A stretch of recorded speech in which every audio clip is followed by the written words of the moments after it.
Hi mga kaberks, magandang good morning. It's me again, Tonski. Welcome to my channel mga kaberks.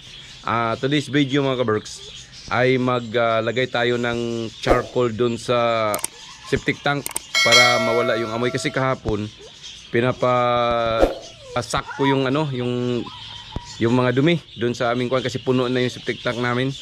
So lagyan ko ng charcoal ngayon, tapos mga kunting bato para at least hindi siya mangamoy.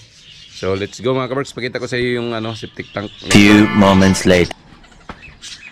Yan, ito yung septic tank mga kaberks. Nandito siya sa tapat ng mga ibon ko. Yan mga ibon ko, ang dami oh. Ayan, ang daming ibon. Tapos dito pa oh, luminsito. So ito yung septic tank mga kaberks. Yan kahapon. Yan, nilinis na yan. Yan o. Kaya nyo. So yan mga kaberks, lagyan natin ng bato yan at saka charcoal para at least hindi siya mangamoy. Yan. Ngayon wala pang amoy kasi kahigop lang yan kahapon. Yan. So nguha muna tayo ng bato. Dalawa yan mga kaberks. Mayroon din dun sa taas. Tingnan natin yung sa taas.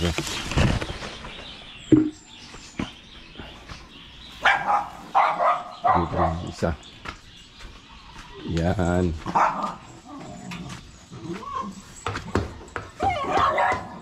Dito yung isa mga kaberks. Ito.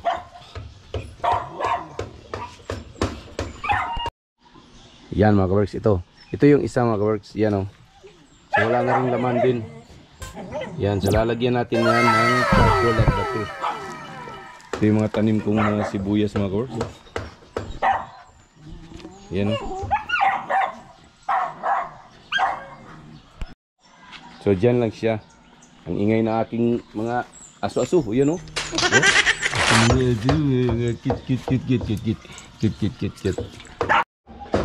Ingay na aking mga aso. Ayan mga kaberks. Dito rin mga kaberks. Ang dami kong sili rito. Tingnan nyo. Ang daming sili. Ito pa o. Wow. Yan. So mahuha muna tayo ng mga bato mga kaberks para ilagay natin sa ilalim. Dito lagyan natin. Yan. Tapos yung mga bilog-bilog yan dito. Ganito mga kaberks oh. Yan oh. Dito ilagay natin mga para hindi magtatagos doon sa filter. Yan. Mga ganyang bato. Mga hindi naman kalakihan. Ganito lang. Tsaka natin bago natin lagyan ng filter. So dalawa, so damihan natin kasi ihap natin. Yan o. Ang aking mga ibon. Ayan. So doon tayo sa may mga graba mga kaberks. Kukuha natin dyan sa baba o. May ibon dyan. Hanap tayo dyan. Okay. Ayan na mga kaberks. Ayan o. So hatiin na lang natin yan. Tapos hugasan muna natin para hindi siya yung mga buhangin niya hindi mag-drop dun sa ilalim. Kasi dagdag na naman ng mga yun, dumi. Ayan, hugasan muna natin mga kaberks bago natin lagay.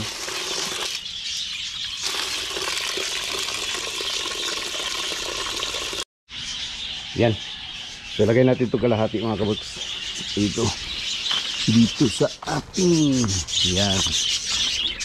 So, tanggalin natin muna ito tapos lagay natin yan.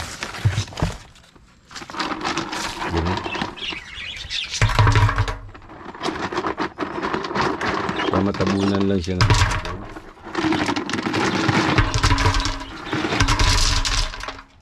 Ayan o. Yan, lagyan na natin mga kaberks.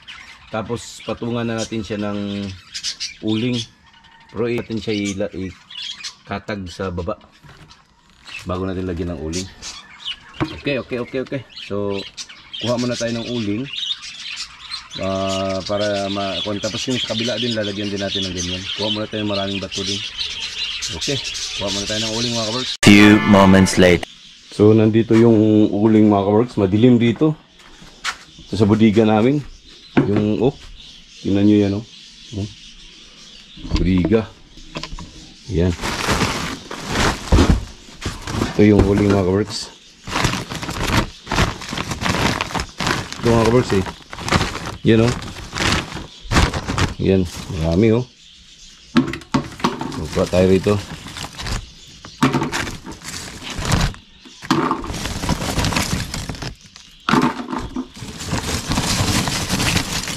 Piliin na natin yung mga malaki, baka babagsak yung mga maliit sa ilalim. Yan o.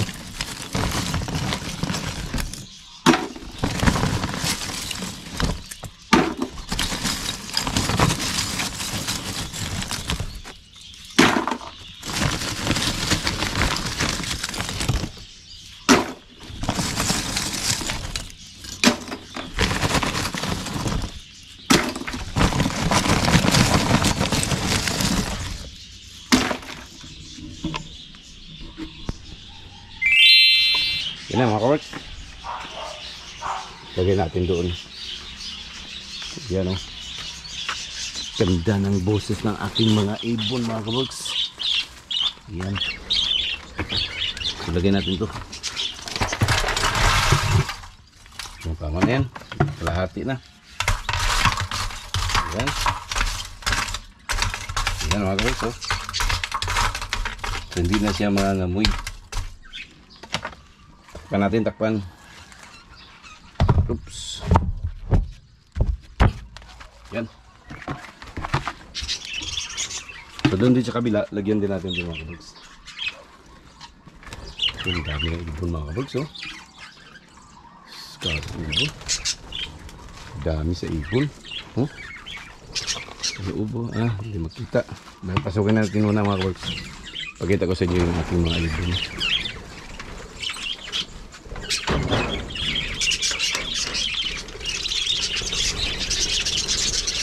Oh. Dami. Gagawa ako ng separate na video nito mga kabuts. Ayan. So ito yung inuman nila. Tapos ito yung pagkain. African. Yan mix. Okay. So gawa tayo muna sa kabila din mga kabuts. Yan mga kabuts. Mayroon na rin. Iningal ako Tapos lagay natin dito sa isa. Para di mangangamoy ang ating septic tank. So ganyan lang mga kaburks. Hop, takpan. Okay. Yan o. So lagyan natin ito. Yan.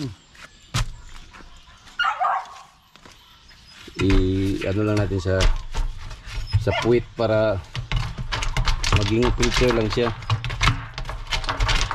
Yan.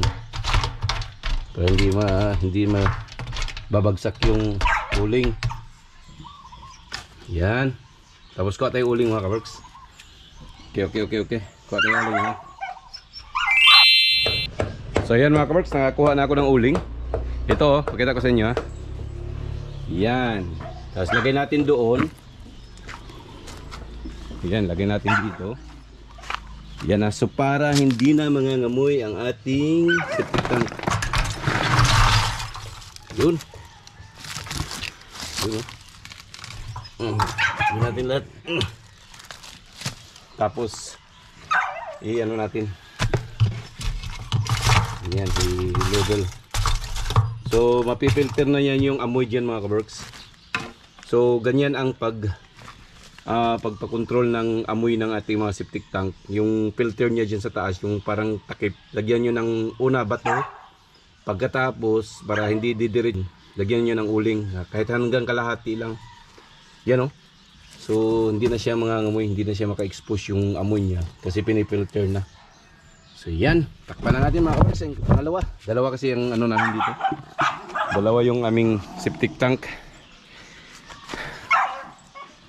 Yan. Tapos mayroon akong tinatanim na naman na okra dito mga kaworks. Oh. Okra. Tapos sibuyas. Yan o. Yan. Meron pa rin din dito sa isang okra ko. Ito.